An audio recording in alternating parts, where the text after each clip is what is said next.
Louvado seja nosso Senhor Jesus Cristo. Hoje nós vamos refletir o nosso segundo encontro da primeira carta de Pedro, do capítulo 1, do versículo 6 até o versículo 12. Vamos ouvir o nosso texto da primeira carta de Pedro. Por isso, vocês devem alegrar-se, mesmo que agora, se necessário, fiquem tristes por um pouco de tempo, devido às várias provações. Desse modo, a fé que vocês têm será provada como ouro que passa pelo fogo. O ouro vai desaparecer, mas a fé que vocês têm, e que vale muito mais, não se perderá até o dia da revelação de Jesus Cristo. Então, por essa fé, vocês receberão louvor, glória e honra. Vocês nunca viram Jesus e, apesar disso, o amam. Não veem, mas acreditam. E por isso sentem alegria extraordinária e gloriosa, porque alcançam a meta da fé, que é a salvação de vocês. A ação do Espírito. Essa salvação já foi objeto de busca e investigação dos profetas, quando de antemão anunciava a graça que Deus tinha reservado para nós. Eles procuravam descobrir em que tempo e circunstâncias se verificariam as indicações por eles próprios recebidas do Espírito de Cristo, que estava presente neles. Foi assim que eles falaram dos sofrimentos de Cristo e das glórias que viriam depois. E foi-lhes revelado que eles mesmos não veriam essas coisas, mas que, anunciando-as, estavam trabalhando para vocês. Agora, porém, os pregadores do Evangelho as manifestaram, guiados pelo Espírito Santo, enviado do céu. São coisas que até os anjos gostariam de contemplar. Então vamos meditar este texto que acabamos de ouvir da primeira carta de Pedro. O papel do filho. Versículo 6. Por isso, vocês devem alegrar-se, mesmo que agora, se necessário, fiquem tristes por um pouco de tempo, devido às várias provações. Pedro, diante da introdução de sua carta, em consequência do que nos disse no início, começa a falar sobre as consequências que tudo isso tem na vida dos cristãos. Então, é vista da salvação. Então, a partir da salvação, os cristãos devem se alegrar. Embora essa alegria não é completa neste mundo. O cristão irá passar por vários momentos difíceis e de tentação. Ainda não ocorreu a perseguição de Nero, mas que duras aflições se esperam para os cristãos neste mundo.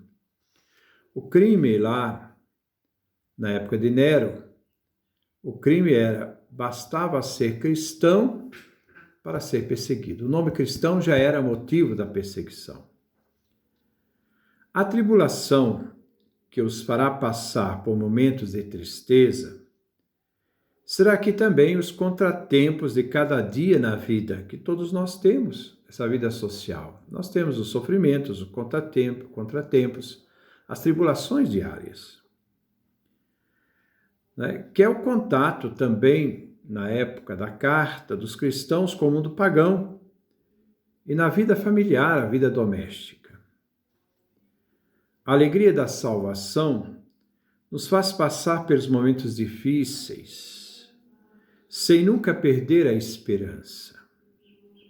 Essa esperança nos dá forças de não sermos vencidos dessas dificuldades, tribulações.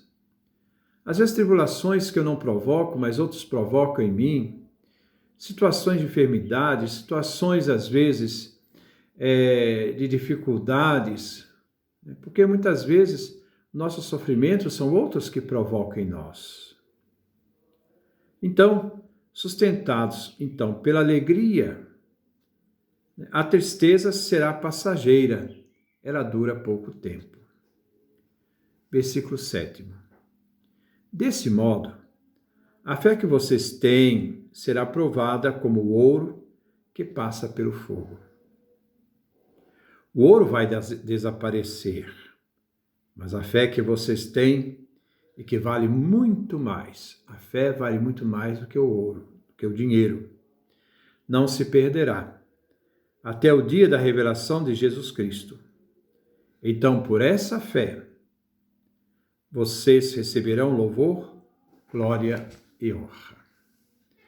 A fé cristã, que passa por momentos de provação, lutas, tristezas, que vem provada no dia a dia, ajuda a passar por esses momentos difíceis. Aqui vem uma metáfora, como o acrisolar, isto é, o derreter o ouro para livrá-lo das impurezas. Quanto mais forte o fogo, menos impureza traz o ouro. É mediante a provação do dia a dia que o cristão obtém seu valor para a eternidade. São as dificuldades da vida que vão nos testando na fé para que nós possamos dizer que vivemos essa fé e temos esta fé. As tentações dão oportunidades para que o cristão se confirme no bem. Diante das tristezas e propostas das tentações, somos chamados a uma resposta firme de não consentirmos ser reduzidos. A fé nos faz resistir. Manter a fé e a alegria da fé, pois nos manterá firmes até o propósito final, objetivo final, que é a revelação de Jesus Cristo, nos faz trabalhar com resistência, usando nossas forças, nossas energias, para em nenhum momento consentirmos em sermos vencidos por essas dificuldades. A consequência desta fé é o prêmio final dos que resistiram este pouco de tempo de provação, porque a nossa existência é tão passageira e é nesta existência que nós devemos dar uma resposta à nossa vida, porque esta resposta está no meu poder. Esta pertence a mim. E eu a dou mediante a fé, sustentada nessa esperança. E ele diz, a consequência desta fé é o prêmio final dos que resistiram a este pouco de tempo de provação. Então, diante disto, aqueles que assim vivem nessa realidade o destino final, receberão louvor, glória e honra. Versículo 8. Vocês nunca viram Jesus. E apesar disso, o amam. Não veem, mas acreditam. E por isso sentem alegria extraordinária e gloriosa. O texto nos lembra Jesus falando a Tomé: Você acreditou porque viu?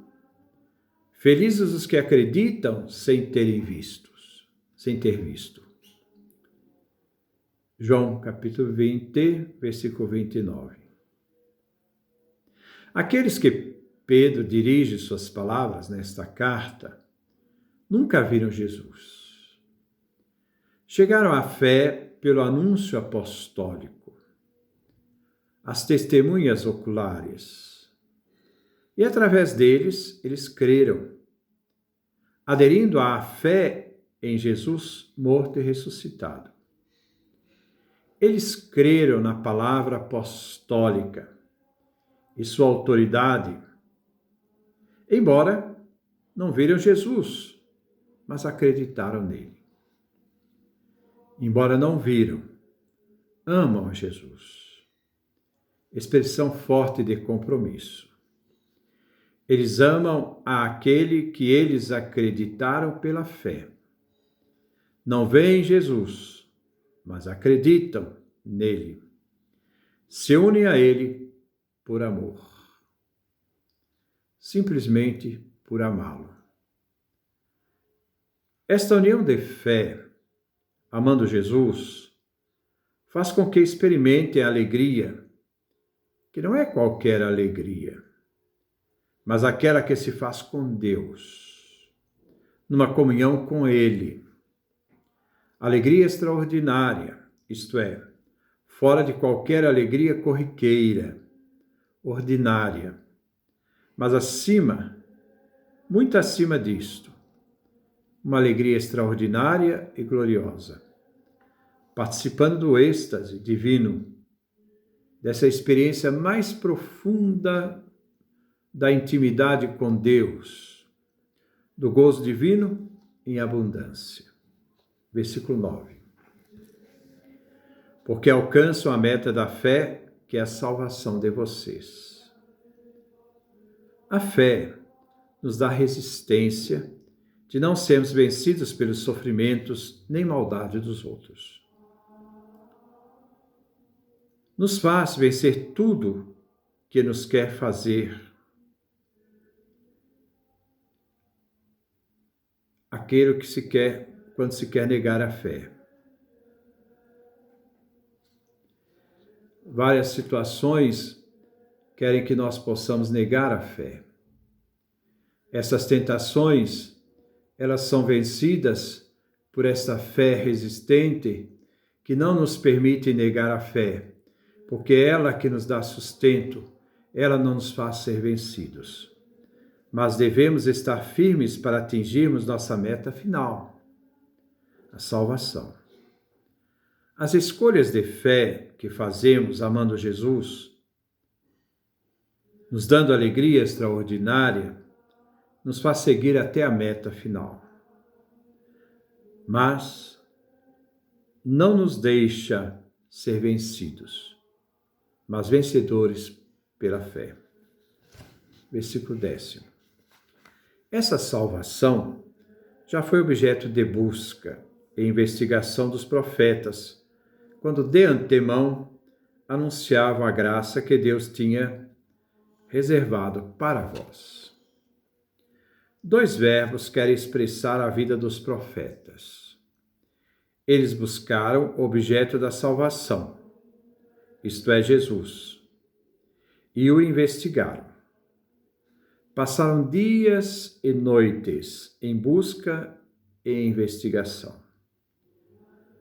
Busca do tempo da salvação messiânica, que seria oferecida pelo Messias, esperado, preparando o caminho do seu Messias, Jesus.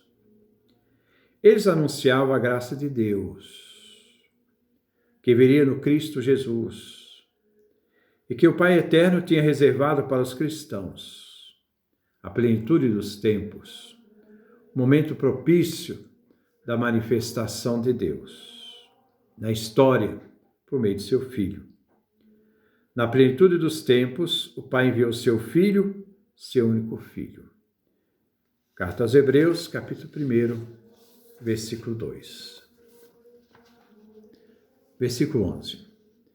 Eles procuravam descobrir em que tempo e circunstâncias se verificariam as indicações por eles próprios recebidas do Espírito de Cristo, que estava presente neles.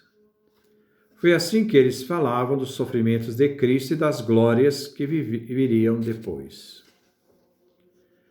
Os profetas, em suas buscas e investigações, queriam descobrir em que tempo e circunstâncias se verificariam as indicações que eles mesmos receberam do Espírito Santo, aqui chamado Espírito de Cristo.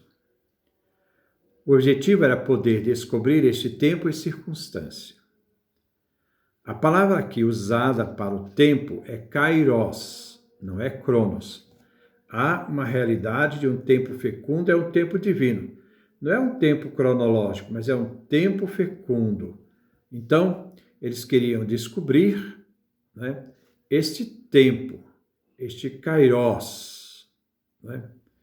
E aí, né, em que tempo e circunstâncias? A realidade da manifestação divina.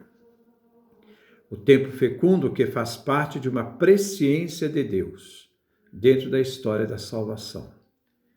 Tempo único, tempo irrepetível, tempo determinado. E as circunstâncias do modo, do espaço onde aconteceria esta salvação, eles procuravam então descobrir. É o próprio Deus, na pessoa do Espírito de Cristo, que pertence a Cristo, que agia nos profetas. É uma ação profética, inspirada pelo Espírito Santo, porque o Espírito Santo é do Pai, o Espírito Santo também é do Filho. Inspirados por este Espírito de Cristo, puderam prever e falar dos sofrimentos de Cristo na cruz e das glórias que viriam depois na ressurreição, em que os cristãos já participavam pela fé alegre. Versículo 2. E foi-lhes revelado que eles mesmos não veriam essas coisas, mas que, anunciando-as, estavam trabalhando para vocês. Agora, porém, os pregadores do Evangelho as manifestaram, guiados pelo Espírito Santo, enviado do céu. São coisas que até os anjos gostariam de contemplar. Foi revelado aos profetas, isto é, a revelação de um mistério de salvação, de que os próprios profetas não veriam com os olhos humanos as coisas da salvação em Cristo. Os profetas, anunciando o que receberam em revelação, trabalhavam para nós, em vista da nossa salvação por meio da fé em Cristo Jesus, que morreu e ressuscitou. Assim, no tempo cristão, os pregadores do Evangelho da Boa Nova de Jesus anunciam-nos, manifestando esta revelação que já aconteceu em Jerusalém. Não é uma realidade futura, mas já presente em Cristo e testemunhado pela fé. Nos Evangelhos, a pregação de Cristo Jesus é o anúncio do Evangelho do Pai, o Evangelho da Boa Nova do Reino. Depois da ressurreição, vemos a pregação do Evangelho, a Boa Nova do Pai, centrado na pessoa de Jesus, testemunhado e anunciado na história. Estes pregadores foram guiados pelo Espírito Santo. Deus mesmo, na terceira pessoa divina, que foi enviado do céu em Pentecostes. Atos, capítulo 2, versículo 1 ao versículo 4. Então, essas realidades reveladas em Cristo Jesus e que os pregadores do Evangelho nos anunciaram, os anjos queriam contemplar. Os seres humanos foram agraciados de uma graça que os anjos, os próprios anjos, não tiveram.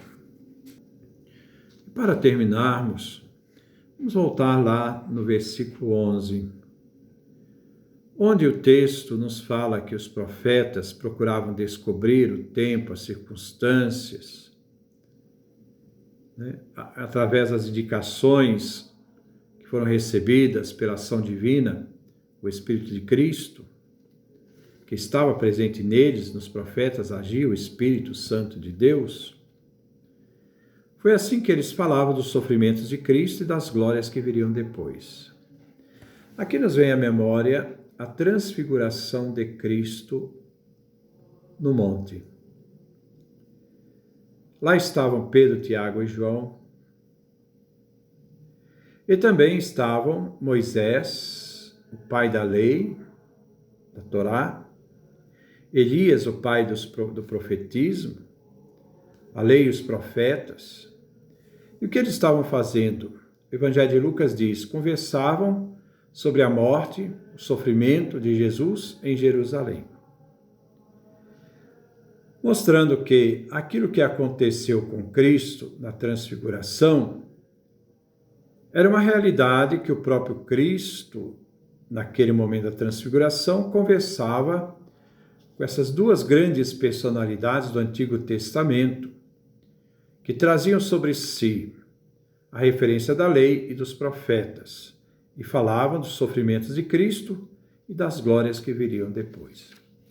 Então aqui há uma realidade da vivência destes profetas que tiveram, neste momento, na transfiguração de Cristo, a possibilidade de estar com Ele, falando sobre a sua paixão na cruz e ressurreição em Jerusalém. Esta realidade pode ser uma realidade cairológica, onde o passado e o presente se unem e aquilo que é testemunhado no passado parte de uma experiência do futuro, mas que é presente na vida tanto de Moisés quanto de Elias. Que Deus nos dê a sua graça, a sua bênção, a sua graça, a sua face resplandeça sobre nós.